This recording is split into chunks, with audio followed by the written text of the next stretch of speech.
야고보서 2장 14절부터 26절까지 말씀입니다. 다 함께 봉독하겠습니다.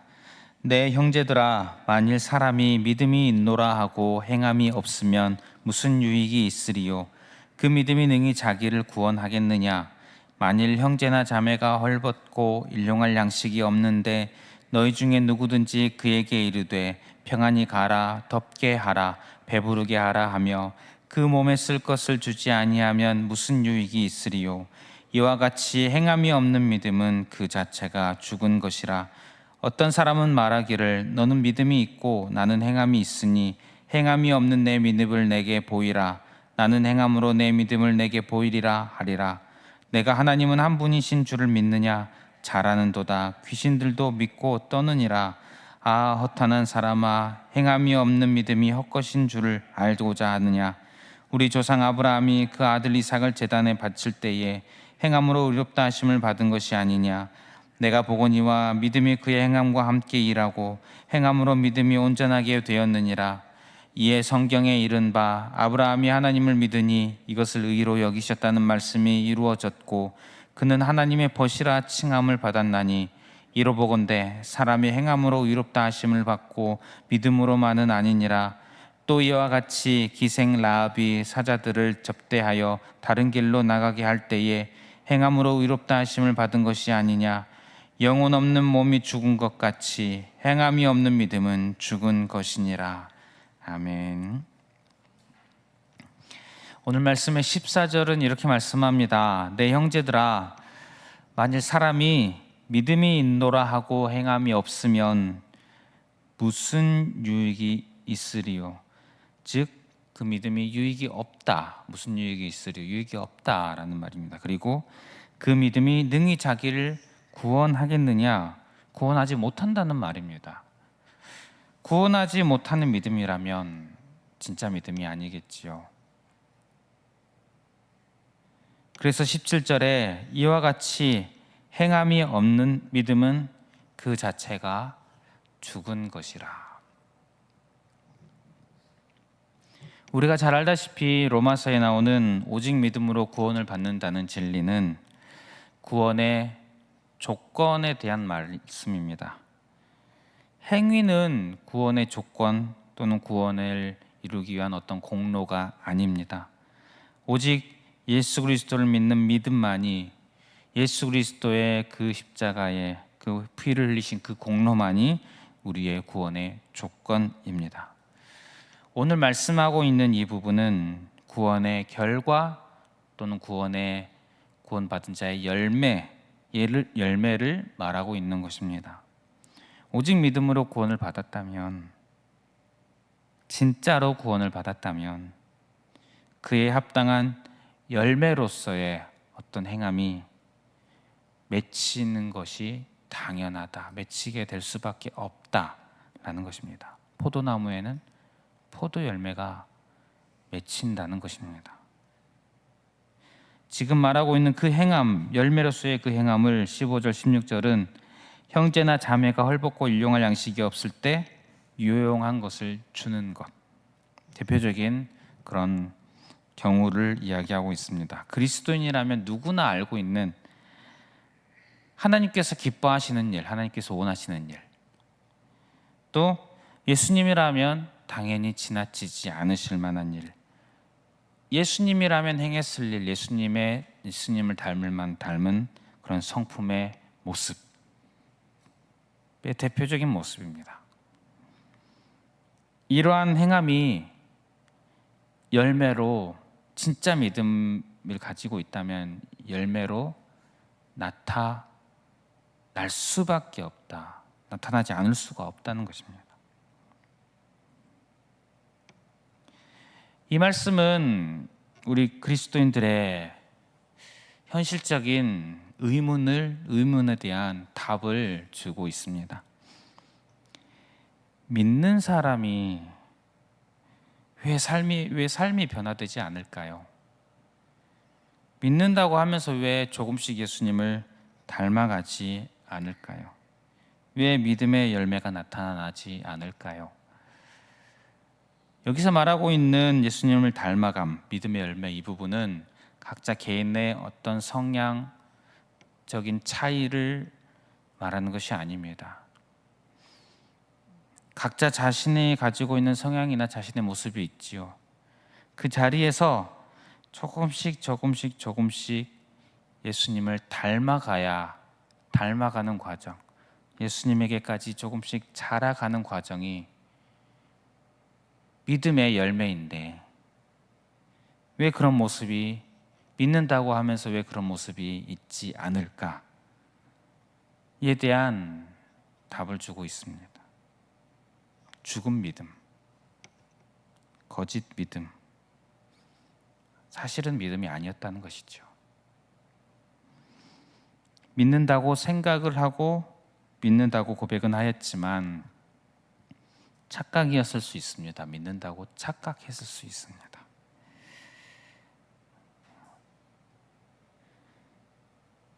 어떤 경우라면, 좀 심한 경우에는 애초에 믿는다는 말이 의도적인 거짓이었을 수도 있겠지요. 때로는 안타깝게도 다른 예수님을 믿는 것일지도 모르겠습니다. 이런 사람들에 대해서 존 칼빈은 이렇게 말했습니다. 스스로 믿음이 있다고 상상을 하지만 그들의 생활은 믿음이 없음을 보여준다고 이야기를 합니다. 우리가 이 믿음의 조건과 또 믿음의 열매에 대한 이 말씀을 이해를 하게 된다면 예수님께서 산상수훈에서 하신 말씀이 이해되실 겁니다. 분명히 사도행전에는 누구든지 주의 이름을 부르는 자는 구원을 얻으리라 했는데, 또 예수님께서는 어떻게 말씀하셨습니까? 나더러 주여 주여 하는 자마다 다 천국에 들어갈 것이 아니요 다만 하늘에 계신 내 아버지의 뜻대로 행하는 자라야 들어가리라. 이 두 말씀의 차이가 이해되실 수 있을 것입니다. 오늘 본문은 계속해서 이에 대해서 아브라함과 라합의 예를 들어서 또 다시 설명을 합니다. 23절에 보면 이에 성경에 이른 바 아브라함이 하나님을 믿으니 이것을 의로 여기셨다는 말씀이 이루어졌고 그는 하나님의 벗이라 칭함을 받았나니. 아브라함이 하나님을 믿으니 이것을 의로 여기셨다는 그 말씀은 이삭이 태어나기 전에, 심지어 아브라함이 할례를 받기 전에 있었던 일입니다. 즉 정말로 하나님은 아브라함의 믿음만 보시고 그를 이롭게 여겨주셨습니다. 하나님은 아신 것이죠. 아브라함의 믿음이 참된 믿음이었다, 살아있는 믿음이었다라는 것이죠. 그래서 그의 믿음이, 그 참된 믿음이 살아있는 믿음이 이후에 증명이 됩니다. 행함으로 드러납니다. 그 대표적인 사건이 아들 이삭을 바친 사건입니다. 21절에 보면 우리 조상 아브라함이 그 아들 이삭을 제단에 바칠 때에 행함으로 의롭다 하심을 받은 것이 아니냐. 이미 의롭다함, 그 전에, 훨씬 전에 의롭다함을 받았습니다. 그런데 또다시 의롭다 하심을 인증받습니다. 이 사건에 대해 22절에 내가 보거니와 믿음이 그의 행함과 함께 일하고 행함으로 믿음이 온전하게 되었느니라. 믿음이 행함과 함께 일하고 행하였다. 진짜 믿음이, 그가 진짜 믿음, 참된 믿음을 가지고 있다 보니 그 믿음이 믿음의 행위를 하게 한 것입니다. 그로 인해 이 사람의 믿음이 참된 믿음이었구나 드러나게 된 것입니다. 다음으로 라합의 예를 들어서 설명합니다. 25절에 또 이와 같이 기생 라합이 사자들을 접대하여 다른 길로 나가게 할 때에 행함으로 의롭다 하심을 받은 것이 아니냐. 여호수아가 두 사람을 여리고로 정탐을 보냈을 때에 정탐꾼이 라합의 집에 들어갔고 라합은 정탐꾼들을 집에 묵게 해주었고 숨겨주었고 안전하게 돌아가게 해주었습니다. 왜 그런 행위를 했을까요? 여호수아 2장 11절에 이렇게 라합이 이렇게 말합니다.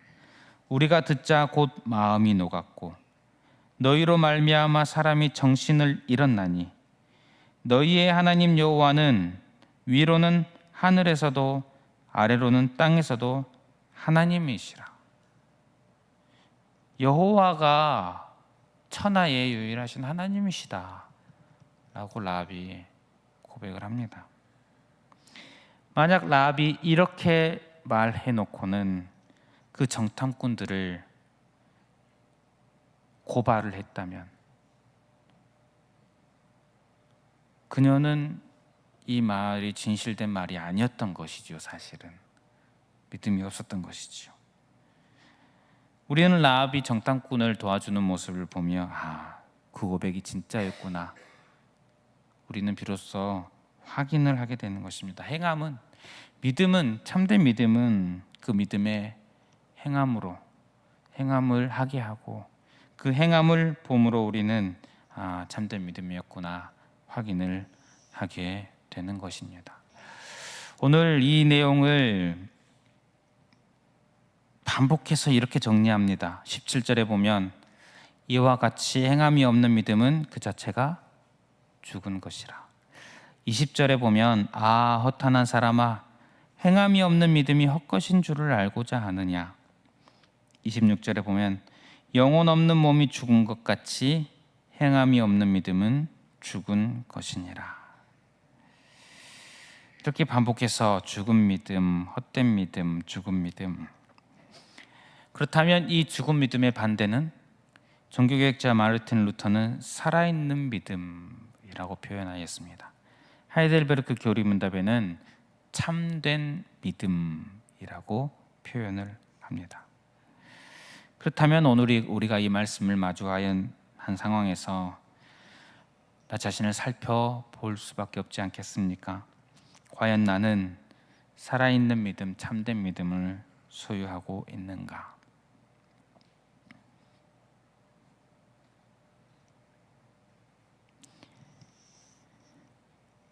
어떻게 확인을 할 수 있을까요? 나의 마음이 진실된 마음, 나의 예수님을 향한, 하나님을 향한 마음이 진실된 마음인지 내가 알지만 혹여라도 내가 착각하고 있는 것은 아닌지 어떻게 확인을 할 수 있을까요? 그 방법 중에 하나가 바로 나의 삶이 예수님을 조금씩이나마 닮아가고 있는가.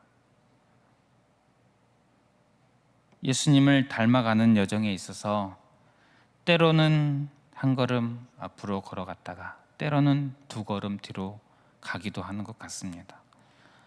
왔다 갔다 엎치락 뒤치락 하면서 그래도 조금씩 예수님을 닮아가고 있는가.